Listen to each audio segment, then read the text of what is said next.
அமைச்சர் செங்கோட்டையனுடன் கைகுலுக்கி பேசிய சம்பவம் தொடர்பாக வெளியான செய்திகளுக்கு மதிமுக எம்எல்ஏ ராஜேந்திரன் விளக்கம் அளித்துள்ளார்.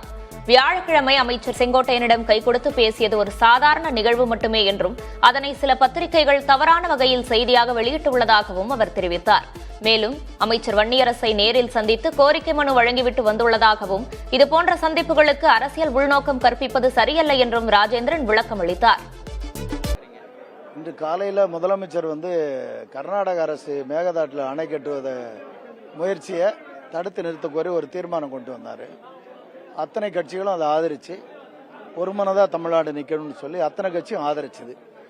தமிழ்நாடு ஒருங்கிணைந்து நிற்கிறது. மேகதாட்டில் அணை கட்ட தமிழகம் சம்மதிக்காது. அதை வெளிப்படுத்தணும். அப்புறம் கவர்னர் உரையில் நன்றி தெரிவிக்கிறதுல அனைத்து கட்சிகளும் பேசினாங்க. அது விறுவிறுப்பாக இருந்துச்சு. சட்டமன்ற பணிகள் ஆமாம், நான் பேசுகிறேன். அது அரசினுடைய முதலமைச்சருடைய தீர்மானத்தை வழிமொழிந்து பேசினேன். அனைத்து கட்சியுமே வழிமொழிந்தாங்க.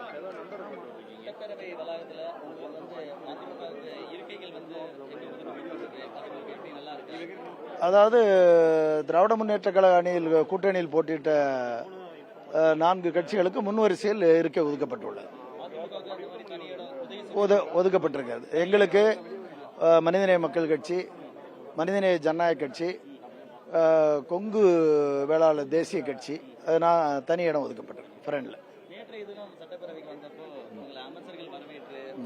தவறான கருத்து. திராவிட முன்னேற்ற கழகத்தை சேர்ந்த பல மூத்த தலைவர்களும் அவங்களுக்கும் வணக்கம் தெரிவித்தோம். இவங்களும் கடைசி அங்கே நின்னாங்க. மாண்புமிகு அமைச்சர் செங்கோட்டையெல்லாம் நின்னாங்க, வணக்கம் தெரிவித்தோம். அதில் செய்தி தவறானது. சட்டசபைக்குள்ள எல்லாரும் தானே நிற்பாங்க. எல்லாரையும் வணக்கம் தெரிவிக்கிறது, கை குலுக்கிறது சாதாரண நிகழ்வு. பத்திரிகைகள் உண்மையானது பார்த்து எழுதுங்க, அவ்வளவுதான் என் கருத்து. இல்ல, அதுல ஒண்ணுமே மேட்ரு கிடையாது. அதுல ஏதாவது மேட்ரு இருக்கா? அது படம் எது இருக்கா? ஒண்ணும் கிடையாது. இப்ப கூட அமைச்சர் வன்னியரசு மனு கொடுத்துட்டு தான் வரேன். உடனே வன்னியரசு கையழைச்சு என்ன கூப்பிட்டாருன்னு சொல்றதா? தவறானது.